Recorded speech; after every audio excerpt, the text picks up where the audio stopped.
It was proof of the Wall Street maxim, kill or be killed. By late afternoon, the jilted Lehman's team were trying hard to put on a brave face.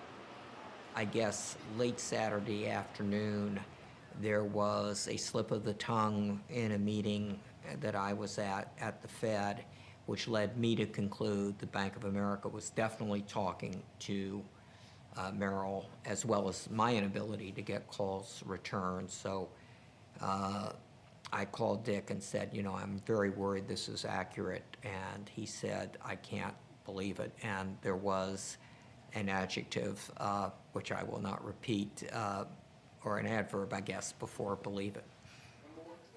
It was a whirlwind romance. 2 days later, Bank of America announced it had bought Merrill Lynch for $50 billion. Very professionally. The combined company is a much stronger entity and will survive most anything. So, having been stood up, Lehman now had only one potential suitor. As mid-afternoon on Saturday came, we had a very positive sign. We got moved into a much bigger conference room in the Fed, and there was a sign on the door that said buyer. So we had a feeling that one of the other banks that had been looking at the transaction probably wasn't there. The teams from Barclays and Lehman were edging closer to a deal. The man nobody wants to be right now is the longest-serving CEO on Wall Street. Dick Fold faces his biggest challenge to date by far. Still up in his midtown office, just along from Times Square, Dick Fold was now a helpless bystander as others decided the fate of the bank he had led for so long. Now all the hopes rested on Barclays. So it was a real disappointment, but it was buffered to some extent because Barclays seemed a lot more interested than they had previously. How different it all seemed 9 months earlier. Lehman Brothers was celebrating the end of a record-breaking year. It made over $4 billion profit. And the reason for this success? Bricks and mortar. Both Presidents Clinton and Bush had championed home ownership. Our government is supporting home ownership because it is good for America. It is good for our families. It is good for our economy. American house prices had risen steadily since the Second World War, but had rocketed after 9/11, when interest rates were slashed. The boom was fueled by loans, with tempting introductory rates being offered to ever more risky clients. The so-called subprime mortgage scandal was born. We got to the point where they created mortgages that were known as ninja mortgages.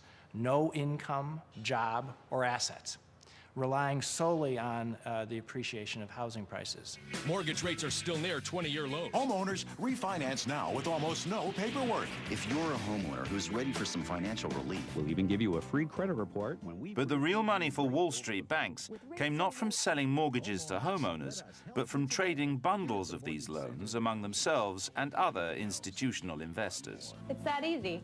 These bundles were labeled as high-quality, low-risk assets by the banks. $4 a month. By 2007, Lehman's was the largest underwriter of real estate loans in America. It was a great machine. The risk involved in the machine was that investment banks were supposed to act as distributors. They were supposed to be in the removal business. And Dick Fold used to say this, we're in the removal business, not the storage business. Across Wall Street and in the City of London, there was a growing assumption the financial wizards had been able to eradicate risk. Okay, Mommy, I'll take the house. I think there was a general view around the marketplace that the sophistication of 21st century financial markets had enabled different sorts of risks to be taken by people who really knew what they were doing. There was, if you like, a bit of a fool's paradise. That was not specific to Lehman. That was a market belief that somehow or other everyone had cured the problem. And that false sense of confidence led Lehman Brothers to do something other more cautious banks shied away from. It borrowed more and more money. By August 2007, For every $1 the bank owned, it was borrowing up to $44. It's called leverage. Whilst most of their competitors, like Goldman Sachs and Morgan Stanley, had a leverage ratio in the 20s or low 30s, Lehman's was much higher.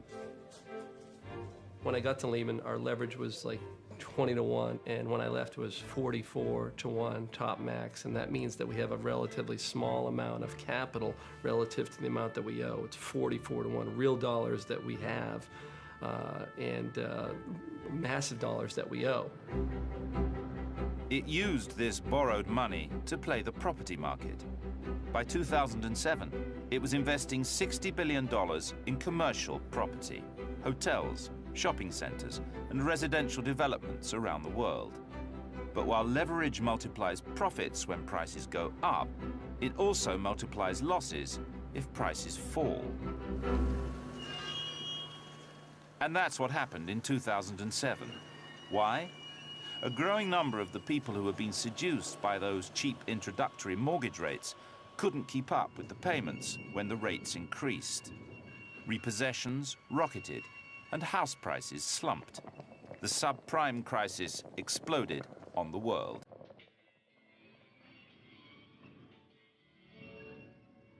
Welcome to Bakersfield, California.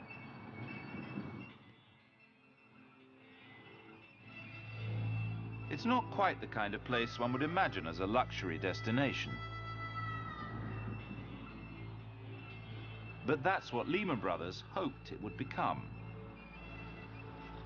It loaned $78 million to a developer with plans to build thousands of new homes in the scorching Central Valley.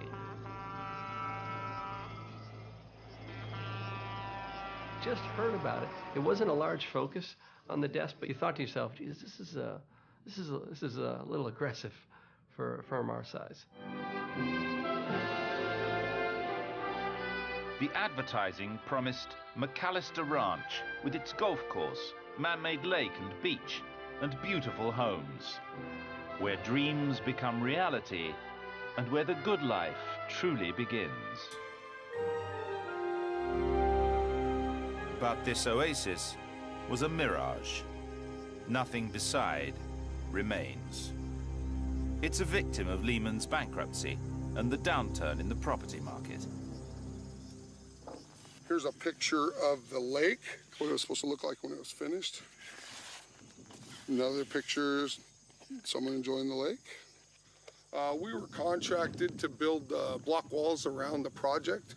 I believe it was close to 20 miles of wall if we were to finish the whole contract. As you can see, the walls are quite long. That wall right there is approximately 3 miles long. John Scripter is still owed around $1 million for unpaid work.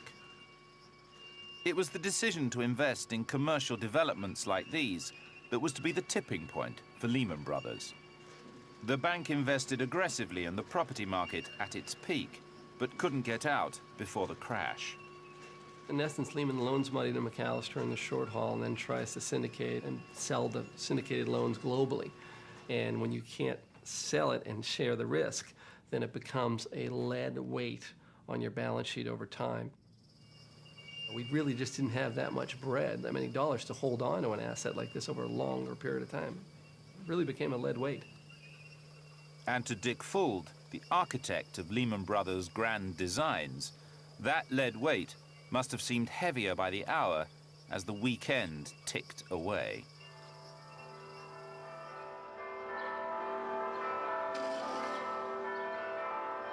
Sunday morning in New York started with a sense of optimism. The favorite, Bank of America, may have walked away, but Barclays was still in the game. As a precaution, Lehman Brothers had called in America's most famous bankruptcy lawyer, just in case the unthinkable happened. But even he thought a deal would be struck before the day was out. When I came down Sunday morning, as I was driving down, I was thinking that I might be out about 3, 4 in the afternoon because I had some other things to do. I was actually thinking that this might be a fire drill. There's going to be a deal, and they'll announce it sometime this afternoon.